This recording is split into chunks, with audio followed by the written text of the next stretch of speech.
What's going on, YouTube? Hey, we're back with another video in the archetype series that I was doing, where I take a primary class and we go through all of their archetypes and we kind of theorize what they could be or how they might act in the game in order to give us something to go off of while we're making all these various role-playing characters. Because one of the hardest things to do when I'm coming up with a character is molding it to the archetype if I don't already have an idea what that archetype could be. So let's just dive into it. We're going to do the Ranger today. So for the Ranger, the first one we run into is a Bowsinger. So the intersection of Ranger and Bard, where Ranger is the primary. So we want to make sure that we focus on Ranger and that we let Bard complement or augment, right, the primary. That way it gives it an archetype identity so that it can stand out against the, what I would call, I guess, would be the reverse of that intersection. So where Bard is the primary and Ranger is the secondary, that gives you a Song Warden. You know, and I think the hardest part moving forward for Intrepid Studios will be the archetype identity, like I've said many times, and how they'll separate a rogue and a bard, or I'm sorry, a ranger and a bard from a bard and a ranger. So, you know, how are we going to really emphasize those archetype identities? So while we're going through these, we just have to always try to do our best to keep ranger as the primary focus and let the other ones complement it. So with Bowsinger, I think we still focus on a range damage dealing archer, right? And we just really hone in on that. And then how could you have Bard complement that? And when I was thinking about it, I was like, how would a Ranger potentially perform, or whether it be music or oratory performance or dancing or what have you, how would they do that while still using the bow?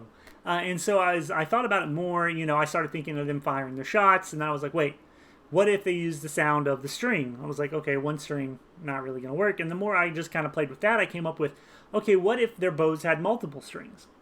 You know, I know that would be a whole new weapon thing that they would have to do in the game or whatever. So just go with me here. And the more I thought about it, I just decided to look up, and there's actually a weapon from Elden Ring called a harp bow. And so that image in itself to me, materializes what I think this archetype would be. You know, somebody who is still a ranged DPS, damage dealer, firing from far off, but as the arrow leaves their hand, it strums these chords, and now they can empower their shots, potentially buff their allies or debuff their foes, but using the music made by releasing of their weapon, they're able to then influence the battle or influence their specific attack so that it does more damage. So that was really the thought process that I went through it, and then when I found that bow, it kind of brought it all together. So I thought that was really exciting. So for the Bowsinger, really the harp bow, if you just kind of focus on that and then kind of dance out from that, kind of come out from that in various directions, I think that's really where you can get the idea of what a Bowsinger could be. So then we go to Cleric, and a Ranger first into a Cleric is a Soulbow. So when I looked up Soulbow, so I've been looking up like Dungeons and Dragons classes or classes from different MMOs. Soulbow in Dungeons and Dragons was like a psionic class where they would create with psi energy or mind energy. They would create arrows that could be powered up and shot. Okay, well that doesn't really make sense until I started like, okay, well they use energy. Okay, well then as a Cleric, we know that when you pick Cleric, you can pick like life or death augment. Oh, well now that gives me the thought that a Soulbow could materialize a life arrow or a death arrow. Maybe not all the time, right? But perhaps their ability to generate said arrows, what am I trying to think of? Kind of like, I don't know if it still does this, but at one point when you were a Frost Mage in WoW, you would cast spells and you had icicles kind of pop up around you as like a visual thing for you to see, and certain abilities would fire those icicles off. So what if it was somewhat similar? So as you were participating in DPSing, fighting, whatever you're doing, as a Soulbow, you generated a life arrow or a death arrow, depending on your augment, and you can have up to X amount of the cap, right? And then you had those, and then you could maybe push a button, and then for your next 5 abilities or your next 5 attacks, you use those arrows, and then those arrows would do whatever their effects are.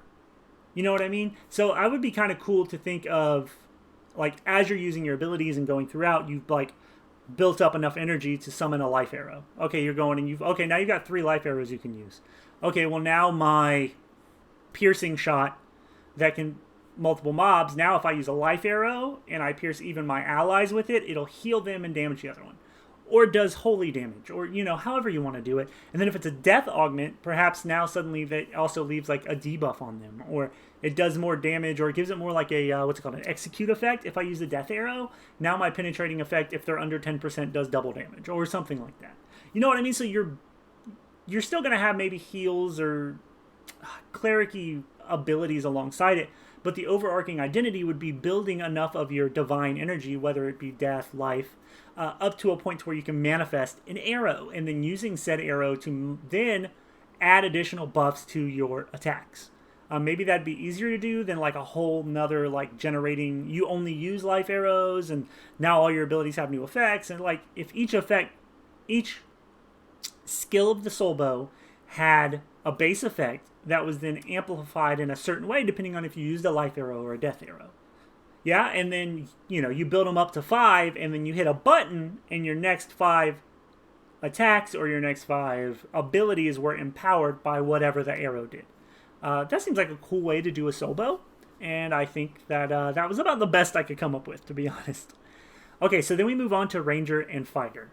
A Strider, if you will. And for those of you who don't know, Strider was Aragorn's ranger name in Lord of the Rings, so I started thinking about that. He switched a lot. You'd see him using a bow. There's like him using a bow once or twice, I believe, and then it switches to him mainly using a longsword. So he's mainly a fighter. So if we're ranger first and then fighter, having this is tough. Maybe a ranger's range goes down slightly, or maybe maybe their range goes down slightly on their bow, which is a downside. However, they embrace the melee more. So I guess it's more of like a fighter who's slightly better with a bow. But then I started thinking, well, what kind of abilities could you have? Blah, blah, blah. And I started thinking about maybe the fighter gives the ranger more abilities or gives them bonus damage for being closer to their target. Primarily we think of rangers wanting to do damage from outside of a certain range. It's safer. They get time to draw their bow and fire, things like that. In D&D, there's things like point-blank shot, so you don't get a negative when you're trying to use a bow in melee range. So what if you just kind of roll all that together into the Strider, and potentially this ranger variant gets bonuses the closer it is to the target it's attacking. Up to a cap, obviously, and then maybe then it gets bonuses like, okay, if you're in range with your bow up to this point, you get extra damage. And then when you switch from your bow to your sword, your first couple attacks do some more damage. But not when you switch back, because you don't want to then create a playstyle where somebody's like, my bow, 2 attacks that are empowered. My sword, 2 attacks that are empowered. My bow, 2 attacks. You know what I mean? You don't really want to create that playstyle, because then when you play the Strider, you've only got one way to play it.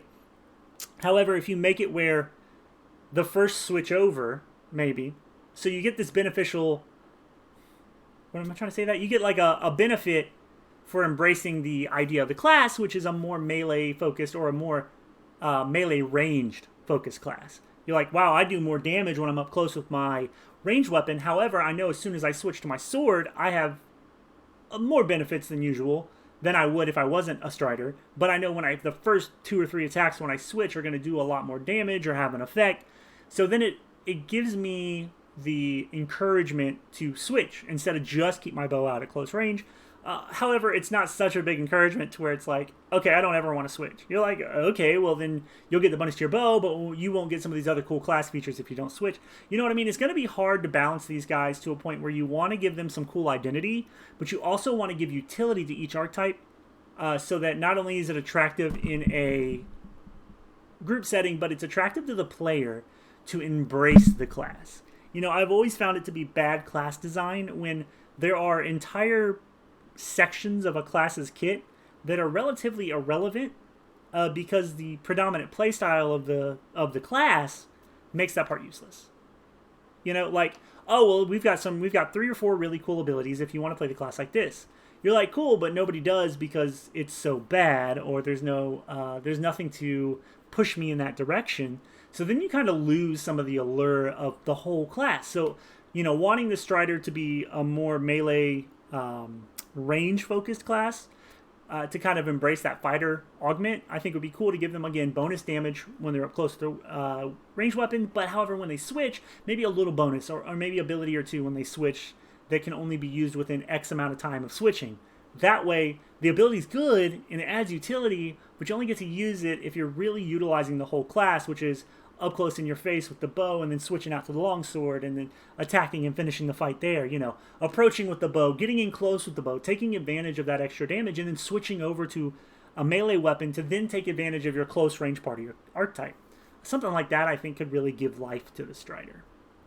Okay, Scion. Now, this is one of the few that I think that they should be switched. So where the mage intersects with ranger, so primary mage and ranger is called a spell hunter, but where a ranger intersects with mage, you get a Scion. I feel like you could switch those two. Like, I feel like spell hunter fits a ranger more than a Scion, and a mage ranger being a Scion makes more sense to me, right? Anyway, we are a Scion, so let's go for it. So when I started researching Scions had a lot of, from what I could find, it was a 5th edition like subclass or something like that. Maybe it wasn't a prestige class. Yeah, I think it was a subclass in 5th edition D&D. And it seemed like, they used magic. However, they were really good at counterspelling. So that made me think, okay, if we just take that idea, not that this Scion in Ashes of Creation would do this, but if we take that idea, let's go to Ranger. So what if a Scion was a hunter, a ranger, who not necessarily hunted down mages, which could be a cool flavor to go with, but they were more of like an anti-magic ranger, because maybe they hunted magical beasts, and they could be bounty hunters that hunt down humanoids that use magic. But what if their abilities had an anti-magic abilities? Not necessarily just get rid of a buff, or decrease magical damage, or things like that, but perhaps moves or special arrows, like charge shot, aim shot, hunter ideas I can think of from WoW is all I can think of right now.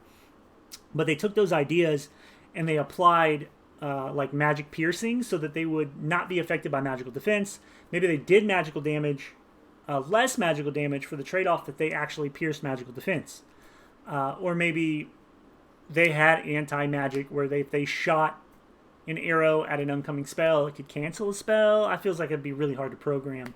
Maybe they could set up an anti-magic barrier for 3 seconds that blocks spells or reduce damage. I'd hate to block spells because then you make other players' abilities completely useless. And while there should be some way to do that here and there, you don't want to make it too easy. And because I always talk about how you want things to be interactive combat-wise between players, especially in a game where PvP is going to be such a huge part of this dynamic world. Having a way for them to, like, hit an anti-magic shell or an anti-magic AoE that reduce damage by 10-20% or something like that from magical sources, or maybe they get bonus damage against people who have magical buffs. That would be a cool way to do it too. We're like, okay, this attack does this damage. Oh, by the way, when you're a Scion, if you hit somebody who has a buff on them of any kind, because any kind of buff is like holy divine magic or magic in general, they get it does more damage. Like, that would be neat. Something like that. But I think that's a cool way you could approach a Scion. I still think Scion and Spell Hunter should switch, but who knows. Okay, when we double down on Ranger, we get Hawkeye. Obviously, in my mind, I immediately go to a Sniper. It immediately makes me want a archetype that does more damage the further away they are from their target. And I know that's simple, but that's really the best I could think of. Maybe they have an ability or two that take a long time to line up, and they do massive amounts of damage. Perhaps the downside of a Hawkeye is that you add a quarter of a second to all of your abilities, but they do more damage. Or maybe there's a ability you use where you hit it, and your next ability takes twice as long to use and does 3 or 4 times more damage. Something like that would be cool, because it makes me, like, when I think Sniper, it makes me think of them like getting in position, aiming the shot, taking a breath, focusing. Like, all that takes more time than just popping a shot off, right? So maybe a system like that where they pop their Hawkeye ability that then makes their ability take twice as long but do 3 or 4 more times damage. Or maybe they get an overall class thing of like everything takes about a quarter of a second longer. However, you're going to do X amount more damage. and then there's an amplifier of like, if they're X meters away, blah, blah, blah, or it's just an ability. I don't know how they, but like in my mind, you see like a long line and like various zones. Like in this zone, it does 80 damage, 80% damage, 100%, 110, 130, 150, 200 at the very end. You know, so then it comes down to the player's skill, the ability to A, know the ranges, B, be able to, you know, lead their target in aim so that if somebody's moving or they dodge and they dodge right into it at the range and now they're doing 200% more damage. You know, it feels like that. It feels like it'd be a high skill cap archetype if that's the kind of the range, what you went with. But I think you could really embrace the idea of a sniper or a Hawkeye that way. So then we move on to where Ranger intersects with Rogue and we get Scout. Now this one was harder for me because, okay, so I don't want it to be like a sniper. And when I think of Scout, or I think of Rogue, I think about trying to attack from the shadows or attack from hidden areas like bushes or trees. So they named it Scout. So then I started thinking, okay, what if we took a Scout and maybe their damage went up or certain abilities were stronger the further away they were from allies. Because when you think of a Scout goes out ahead. Their whole job is to survive by themselves, to go forward, gather information, and come back to the party to help figure out a game plan, help formulate a battle plan. So what if the Scout got buffs the further away they were from their allies? Or maybe they went through a cycle to kind of mimic that idea of going for information and coming back. Maybe it was like, you be away from an ally for X amount of time, you get a buff up to this amount. But once you hit that threshold, you can't get any more buff. But there's a window where you could, you know, now the buff switches like, boom, now you got that buff for 5-10 seconds. Now the closer you are to allies, the bigger buff you get. And it kind of mimics that. That feels like a headache to balance or to plan or to program. So I'm trying to think of how else you could do that. I do like the idea of being solo and getting more. Maybe that's it. Maybe it's just, it doesn't have to be good in every aspect. Maybe the Ranger Rogue Scout is a solo class. Maybe they get buffs for being by themselves. They get buffs for moving by themselves. They get buffs for, you know what I mean? I don't know if you want an archetype that just flavor-wise or design-wise highlights being a solo player, because then you take out all the social aspects of an MMORPG. But maybe it's like they get all these buffs when there's 1 to 3 people in your party, you know, or 1 to 5, or, you know, it makes them like good at small-time PvP. It makes them good at solo content. It makes them good at perhaps smaller dungeons, but the archetype itself isn't necessarily made for large-scale PvP or war unless they are like in a small unit that goes way ahead and there's still only 3 of them. Because you see what I'm saying? Now we're playing into what a Scout is thematically speaking. So that'd be a question for you guys. What do you think about archetypes that are primarily PvP or PvE or solo versus group? You know, I think they'll exist. However, do you want to create those, or do you want to let the players embrace a Scout and they decide whether or not they want to play, how they want to play? You know, thematically speaking, I would rather that be how a Scout operates. So that means I would primarily be a solo player or small groups and do small dungeons. I wouldn't do a lot of group stuff unless it was like, yeah, okay, I'll be part of your group, but I'm going to be way over here with 1 or 2 other people by ourselves, or the Scout group.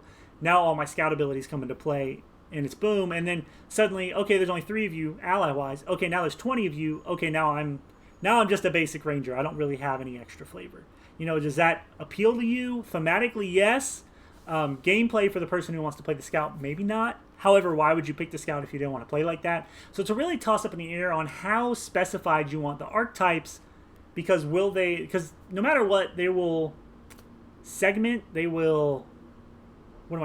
alienate certain playstyles for each archetype, and they will alienate players who do not like that playstyle. So are we okay with that? Do we embrace that? Let me know. Next is the Falconer. This one's pretty cool. So to our knowledge, Summoner and every variant of Summoner, is going to be the only one that has summons or pets. That's all we know so far. So a Falconer, the idea of a Ranger who then has a summon who's a Falcon and can use that Falcon to do so much more damage, or to add like extra utility to their class or their party is a really cool idea to me. Maybe getting benefits for, maybe increasing the range slightly further, with the idea of like being one with their falcon and having like eagle eyes, bird eyes, having the falcon able to maybe mark prey and then you attack the prey for more damage. Similar to if you've ever played League of Legends, there's Quinn, who's like, she does crossbows, she's like medium range, she's not really long range, but then she has a falcon that she can mark somebody with and then do more damage, and then the falcon will help her move by like picking her up and grabbing her and moving her. I don't know how big the falcon will be in this, so I don't know if they'll be strong enough to pick you up and move you, but we're in a fantasy world, so why the fuck not? Things like that, or perhaps having a falcon as an additional way to attack would also be neat. Being able to like distract a mob, being able to swoop in, like you distract them and then they swoop in and they can get a crit, or maybe they distract them, increasing your damage, and then just having it to watch your back. Maybe you can set it up in like a Sentinel mode where while you're focused on this hybrid combat, it's kind of in a Sentinel mode so that if a rogue or somebody appears behind you, it like makes a noise or it does something or it attacks them, makes you aware that there's somebody coming for you. You know what I mean? So that just giving a lot of utility to a ranger and having a pet would be really neat. Falconer in general, I think there are various versions of it as a class, but I think that would be a really neat way to do it. Having the falcon to assist you, then being able to watch your back when you're really focused on trying to line up, range shots, things like that. So it's a really cool idea, and I really like giving the pet option to each archetype, or the summoner option to each archetype in various ways, thus kind of getting them to feel the pet love, because, not everybody gets to enjoy that. And then what I would consider the most difficult of all of the ranger archetypes is the Sentinel. Because how do you make a ranged tank? The first thing I think of is like a full plate mail wearing musket, and that doesn't quite fit, right? So then I'm like, okay, so if I put a ranger in plate mail and now he's using, like a classic European kind of longbow situation, but maybe they're in full plate, but then it's going to make them hard to use their bow unless it's a crossbow. So I'm not entirely sure about this. So then what I kind of what I landed on was a ranger that was like in a medium style armor, right, opposed to a light armor that a ranger might be in, or maybe they're medium and maybe they go slightly heavier armor. I'm not entirely sure. But it was an anti-ranged tank.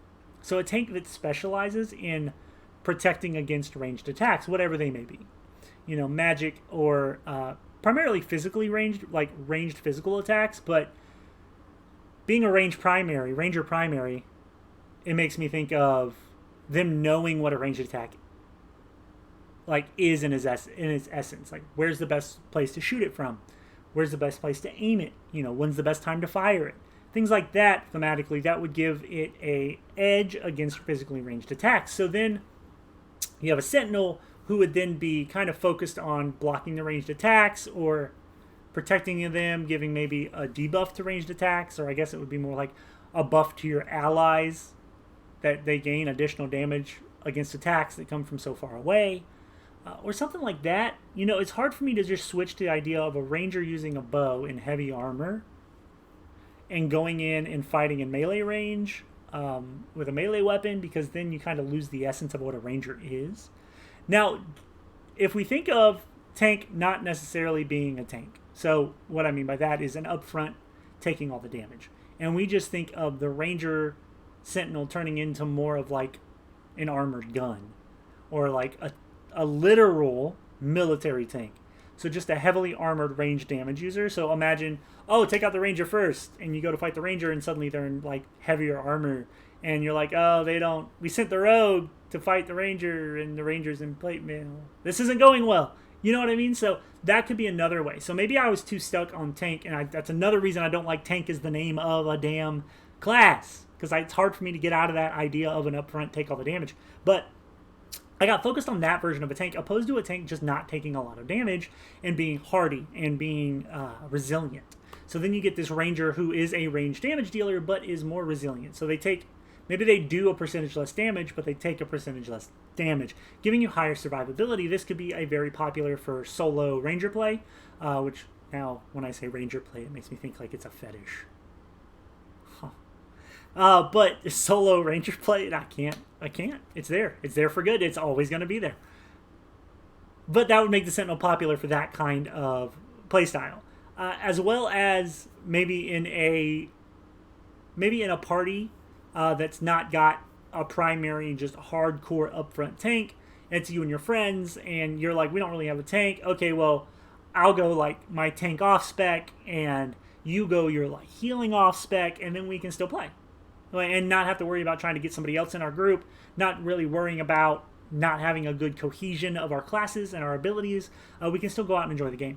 So maybe that's what it is. Maybe Sentinel is less of the upfront anti-ranged guy that I kind of started with, and is more of just a very hardy, very durable ranged ranger. Ranged ranger. A very durable, hardy, ranged DPS.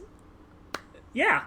So I think that's it. So I think that's my thoughts on the archetypes for a ranger. I think there are some that I really like, some that could use some work. You know, I didn't really dig into a Falconer because I felt like that one kind of did itself, you know, a really cool ranger with a pet. Kind of everything we've ever seen of a hunter in WoW, or various like hunter-like classes always have a pets, and this would be the same idea, except instead of multiple pets, you get a falcon, perhaps various variants of it depending on what talents you get or what have you. Sentinel could use some work. Scion, I think, was a cool idea, what we came up with, but I still would like Scion to switch with Spell Hunter. I was really excited where we ended up on Bowsinger and Soulbow. Even Hawkeye was a really cool idea. I like where we kind of theorized with Strider, trying to balance between melee and ranged, but playing more to melee because of that fighter intersection. And I like that we went into the conversation about how, when creating a class or thinking about a class, how to give it really cool identity with whether it be systems or buffs or debuffs or just specific archetype abilities, making them interesting enough to make the class unique, while making them also interesting enough for the player to utilize the full package that you've created. Opposed to making like a cool package where you're like, okay, these are your core abilities, these are neat. Okay, well, we need 10 abilities, you only have 7. Well, we can come up with 3 like thematic abilities that are kind of meh and throw them in there. You know, because then you lose those 3 abilities while other people might have got a full 10 to play with. You got 7 and 3 that are kind of meh. So, you know, it's really hard to, especially when we're theorizing these classes, to come up with a way to make them unique, but make them also fun to play to their entirety. You know, obviously metas will be created, which we're just in that day and age of video gaming. There will be abilities that are like, it's fun and it's cool to use, but it's not, you know, it does, you do 0.37% more damage overall if you throw that ability in your regular abilities. You know, that's going to come up. I understand. You can't program for all that. You can't plan for all that as developers. However, I think if you go through the pain now to try to make sure that the entirety of the class is not only enjoyable to play, but you want to use all their abilities. You know, you don't necessarily want all their abilities to just be utility, and you don't want all of them to be bangers, because then, you know, then you get into trying to balance a bunch of shit. But I like that we brought up that conversation. If you have thoughts on the conversation, put them down in the comments for sure. Maybe classes that you thought in whatever games, whether it be a tabletop game or whether it be an MMO, that you thought not only had a lot of flavor to it, or had a lot of lore, or they just, all their abilities kind of complemented the idea of the class, but you used a majority of their abilities. Maybe there's a throwaway ability or two, but you got to use a majority of their abilities and their systems and take advantage of them, and it affected your playstyle, and you really had a lot of fun with it. Like, share with me. I'd love to know about it. I'd love to learn about it. That way, maybe it gives me a little more insight when I go through the rest of these classes and archetypes, to when I'm theorizing, maybe I can theorize from a smarter place. So yeah, I really appreciate everybody coming here. We had good response to the last video I did on Rogue. I hope if you watch this to the end, you give me that same response. Again, I appreciate you spending your hard-earned time with me, and have a great day.